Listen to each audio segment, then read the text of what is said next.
And someday, hopefully in 5 years when I'm not here, those papers are all going out of business because nobody's going to want to read them. But now they like them because they write about me. Now, with that, I have a couple of interesting, we have a few clips that we're just going to put up. We could turn the lights a little bit lower. I think you'll find them interesting. And then we'll answer some questions. I'll ask you some questions because you're so guilty, but forget it. But most importantly, we're going to get back onto the reason we're here, which is the success we're having. Okay? Please, you could put it on. Thank you. People should be more concerned right now with the flu in this country. A lot of people are concerned about the coronavirus because they're hearing a lot of news about it right now. But the reality is, comparing it to the flu, for example, it's not even close to being at that stage. What if it is worse? Is this a moment where maybe countries put politics aside, a little bit of pride aside, and do we have U.S. officials, should U.S. professionals such as yourself get involved? How worried should Americans be about coronavirus? Coronavirus is not going to cause a major issue in the United States.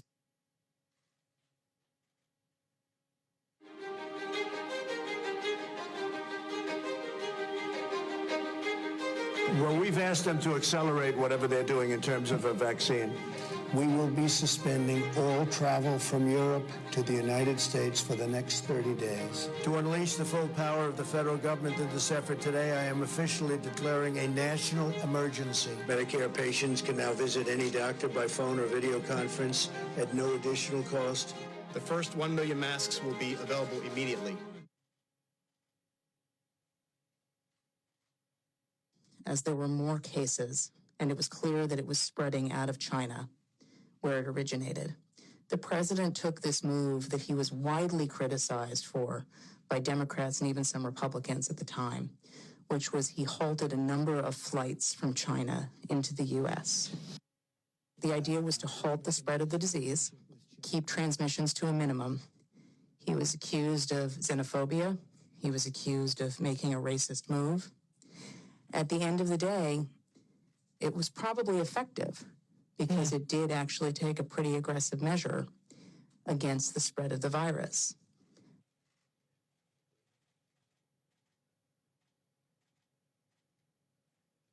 His team is on it. They've been responsive late at night, early in the morning, and they've thus far been doing everything that they can do, and I want to say thank you, and I want to say that I appreciate it.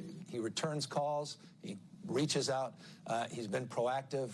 We got that Mercy ship down here in Los Angeles. That was directly because he sent it down here. 2,000 medical units came to the state of California, these FMS, these field medical stations, and that's been very, very helpful. The president has been outstanding through all this. The vice president's been outstanding. Members of the coronavirus task force, very responsive. We had asked if we could have, New Jersey could have access to a piece of the beds that are on the USNS Comfort, and the president came back, called me a short few minutes before I walked in here to say indeed they would grant that to New Jersey. So that's a big step for us in addition to all the other capacity. That news is literally hot off the press, and I thank the president and vice president who are on the call together. President Trump approved Arizona's request for a presidential major disaster declaration. I want to thank the president for a quick turnaround. We requested this on a Wednesday, and we had approval by Saturday morning. And we are grateful to the administration for their continued support and responsiveness. Well, first of all, I want to thank the president and the vice president for doing a really good job of communicating with all the governors. So we could give you hundreds of clips like that from governors, including Democratic, or Democrat as I call them, governors, which is actually the correct term. We could give you hundreds of clips just like that. We have them.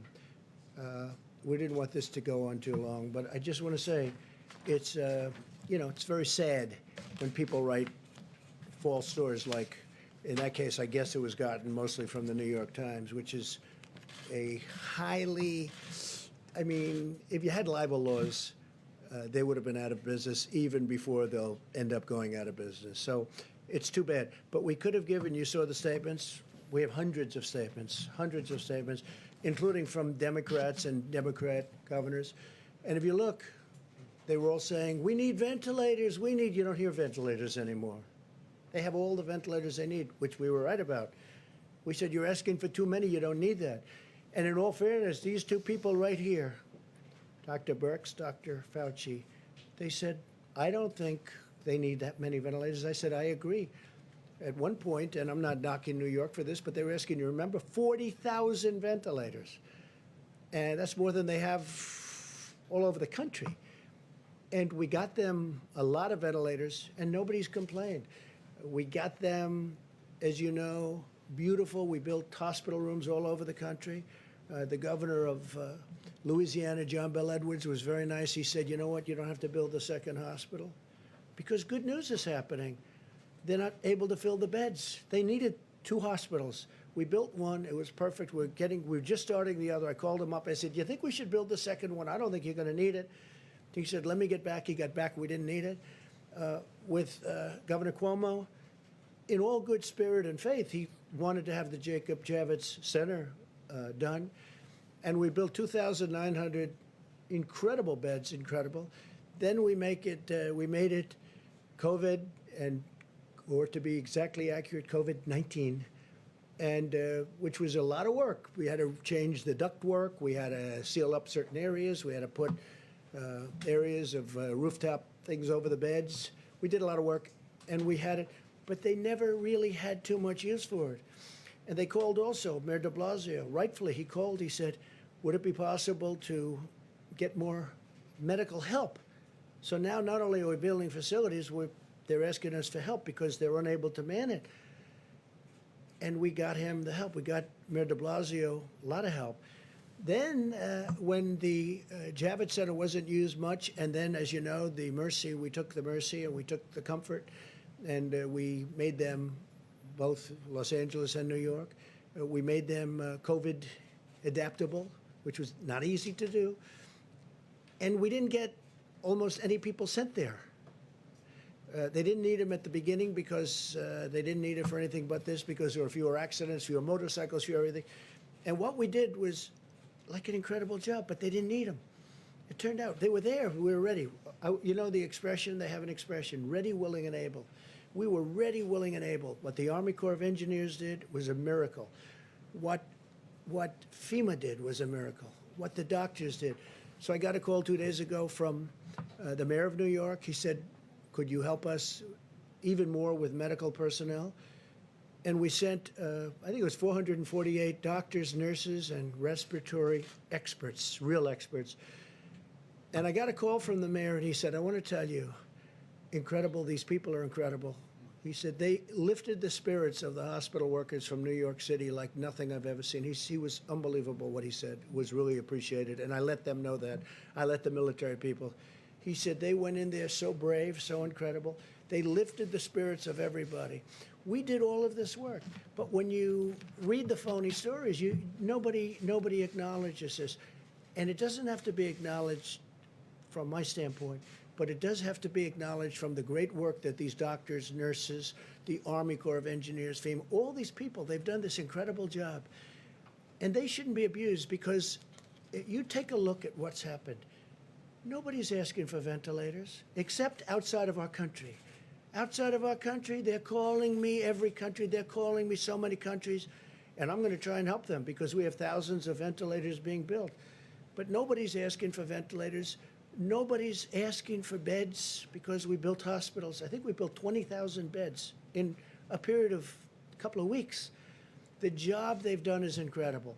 With all of that being said, I'm getting along very well with the governors. And if I wouldn't, Mike Pence had a call today with the governors, and it was like a 10. I said, how was it? He said, it's a 10. He used one of my expressions, actually. But he said it was like a 10. And I'm sure you people were probably on the call, although you weren't supposed to be. But you were sitting in somebody's office listening to it, because every time we have these, and you would know that for weeks those calls have been very good. But there wasn't a raised voice. There wasn't even a statement of like, we think you should do this or that. I heard it was like just a perfect phone call. It might not be reported that way. They'll say, I thought that somebody maybe slightly raised, didn't even raise a voice. My only point of saying this, because I want to get back to why we're here.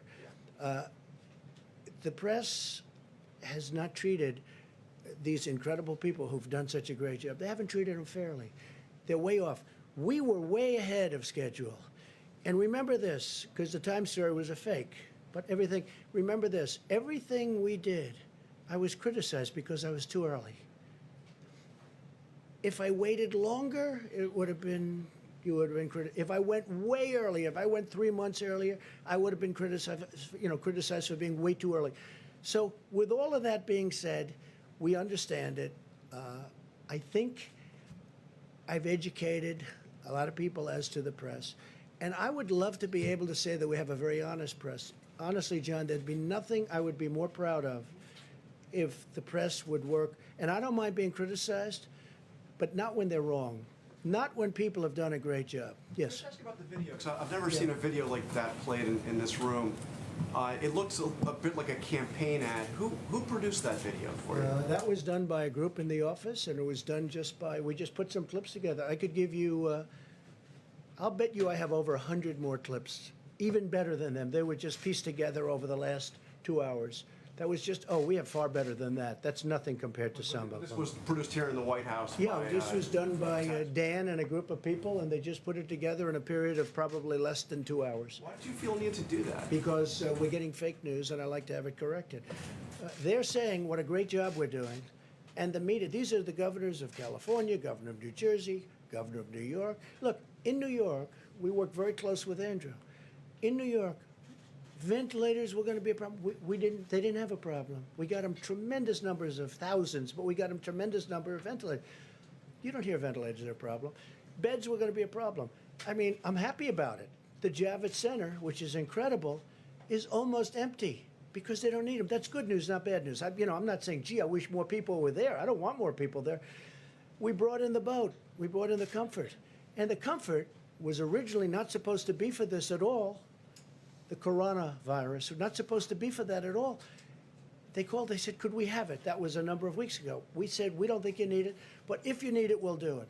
Then they said, could you get the medical personnel to run the Javits Center? Could you get the medical personnel to run the ship?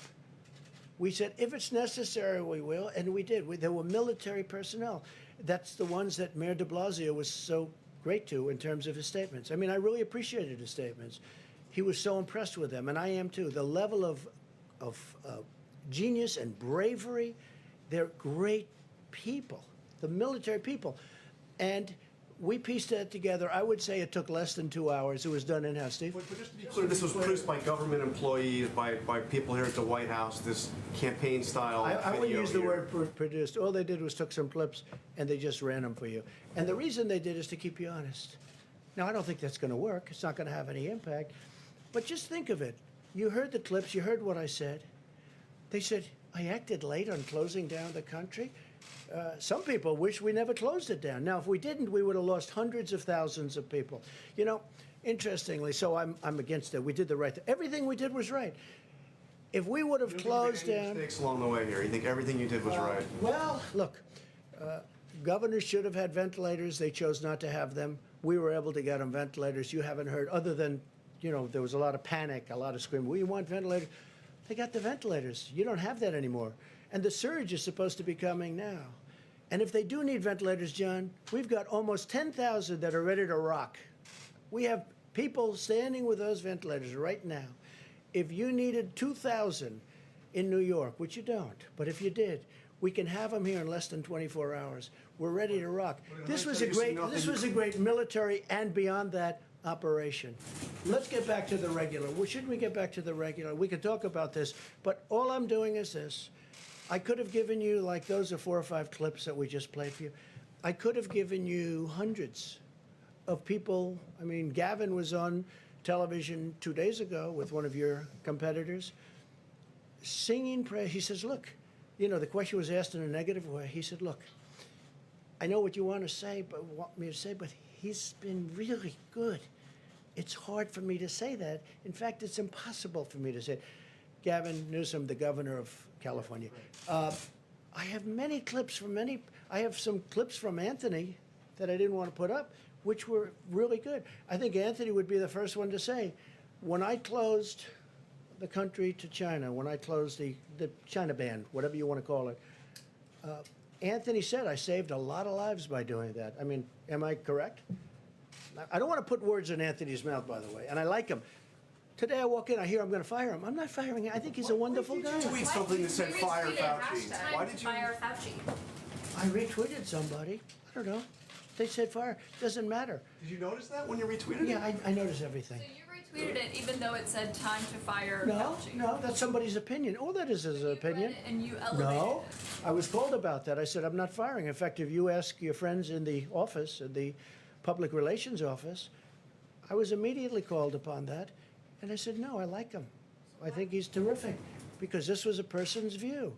Not everybody's happy with Anthony. Not everybody's happy with everybody.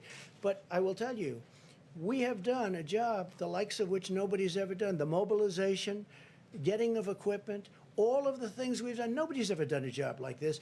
We have 50 governors and territories, by the way. People don't ever mention that. We have territories. We have 50 governors and territories. And many of those governors are Democrats, and they can't find anything to complain about. And honestly, many of them didn't do their jobs. I'll let you know someday. Let's see what happens. But I may let you know who's not doing their job. I can tell you the ones that are good, both Republican and Democrat, and the ones who don't know what they're doing. But we help some of the ones that don't know what they're doing. They should have had their own stockpiles. And now, if they want, we can build them stockpiles of ventilators. The hardest thing is a ventilator because it's expensive. It takes a while to get. We got them, and nobody believed we did. Now, many of the governors were asking for far too many, and we said they were asking for far too many. We talked, and we said, you said very strongly that they just don't need that many. You said they don't need that many beds, Deborah. So that's it. Steve, go ahead. You and Dr. Fauci are on the same page. Yeah, we have been from the beginning. I don't know what it is exactly. But if I put somebody's opinion up, I don't mind controversy. I think controversy is a good thing, not a bad thing. But I want it to be honest controversy. Now, when I got a call not very quickly, and nobody, saw that as being any big deal. They said, how are you doing with Dr. Fauci? I said, I'm doing great. And I didn't talk to Dr. Fauci even until we just got here. Dr. Fauci asked one of the people if he could get up and speak. And he did. And they totally misinterpreted him. I saw what they did. Can I ask you, he said the question was hypothetical, but what he was just acknowledging is that lives would have been saved if the mitigation practices were put into place earlier. That seems obvious. Do you not agree with that? Here's the thing. Now, what he really is saying, though, but how could you have done it? Look, I just went over stats with you, right here. How do you close it up? You have no deaths and no cases on January 11th. Doctor, would you recommend closing the United States of America? Oh, this must be terrible. How many cases do we have? None. How many deaths do we have? None. January 17th, go back another week. On January 17th, this is 10 days before I did a little bit less than 10 days, before I did the ban. I did a ban on China. You think that was easy? I then did a ban on Europe. And a lot of people said that was an incredible thing to do because you look at Spain. And by the way, we're doing very well because when you look at all of those flat graphs and you add it all up, the United States is very low, and per capita we're very low. We're doing very well. But how do you close up the United States of America? So on January 6th, no deaths. On January 11th, no deaths. And no cases. On January 17th, no cases, no deaths. I'm supposed to close up the United States of America when I have no cases. You didn't close it down in the middle of March. Should you have closed it down earlier? I closed down from It's not about China. January. Excuse me. I closed it down from China. And by the way, some people think I should have waited longer and maybe ridden it out. I disagree with them, okay? But it was thought of. I mean, that was an alternative. There are a lot of people that would have said, let's write it out. Now, I'll give you the good news. If I would have done that, it would have been, I think, catastrophic. Because their numbers are, Anthony, 1.6 to 2.2 million people would have died if we tried to do that. And I did this last time. Cut it in half. Don't say 2.2 million. Cut it in more than half. Say 1 million people died. Well, that's much more than the Civil War. Cut it in half. Take the million and cut it in half. That's 500,000 people would have died. Now, that number we would have reached, okay? That would have been easy to reach if we did nothing. So we did the right thing, and our timing was Very good. But here's the one thing, and you have to say this. When you ask me, why didn't you do this? How come when I did the ban on China and instituted some very tough things, how come Nancy Pelosi a month later is in Chinatown saying, let's all march, this is not going to happen? How come we have many of the experts from CNN and many other networks, if you call CNN a network, I don't personally, but we have CNN, we have many other places, and they're all saying, he doesn't need to do it. He doesn't need to do it. All I'm saying is this: how do you close down the greatest economy in the history of the world when on January 17th you have no cases and no death? When on January 21st you have one case and no death. One case. Think of that. Now, we're supposed to close down the country, but here's what happened. When on January 31st I instituted the ban, Joe Biden went crazy. He said, you don't need the ban. He didn't go crazy. Like, he didn't even know what the hell the ban was. But so he didn't go crazy. But he did say, he did call me xenophobic. Wait a minute. He called me xenophobic. He called me a racist because he has since apologized and he said I did the right thing. So when you say, why didn't you this? Every Democrat thought I made a mistake when I did it. I saved tens of thousands, maybe hundreds of thousands of lives by putting it in. That you bought, the argument is that you bought yourself some time and you didn't use it to prepare hospitals, you didn't use it to ramp up testing. Right now, nearly 20 million people are disgraceful. unemployed. It's so disgraceful the way you said it. Let me just, listen, I just went over it. Or this rant's supposed to make people I just went over in it. an unprecedented crisis. Nobody thought we should do it. And when I did it, But what did you do with the time that you bought? you know The we month did? of February. That You know what we video did? has a gap. What The do you entire do? month of February. What do you do when you have no case in the whole United States? You had cases When in February. excuse me, you reported it. 0 cases, 0 deaths on January 17th. February, the entire January, month of I said in February. Your video January. has a complete gap. On Month of January February. 30th. What did your administration do in February with the time that your travel ban bought A you? lot. What? A lot. And in fact, we'll give you a list. What we did, in fact, part of it was up there. We did a lot. Look. You know you're a fake. You know that. Your whole network, the way you cover it, is fake. And most of you, and not all of you, but the people are wise to you. That's why you have a lower approval rating than you've ever had before, times probably 3. And when you ask me that question, let me ask you this: why did Biden apologize? Why did he write a letter of apology? Right now care No, about that's why very Joe Biden important. didn't apologize Why to did the you. Democrats think that I acted too quickly? You know why? Because they really thought that I acted too quickly. We have done a great job. Now, I could have kept it open. And I could have done what some countries are doing. They're getting beat up pretty badly. I could have kept it open. I thought of keeping it open because nobody's ever heard of closing down a country, let alone the United States of America. But if I would have done that, we would have had hundreds of thousands of people that would right now be dead. We've done this right, and we really have done this right. The problem is the press doesn't cover it the way it should be. Go ahead. One more question, Steve. Go ahead. There's a debate over what authority you have to order the country reopened. What authority do you have? Well, I have the ultimate authority, but we're going to get into that in a minute. We're going to just finish this up. We're going to tell you about other things that we've done right.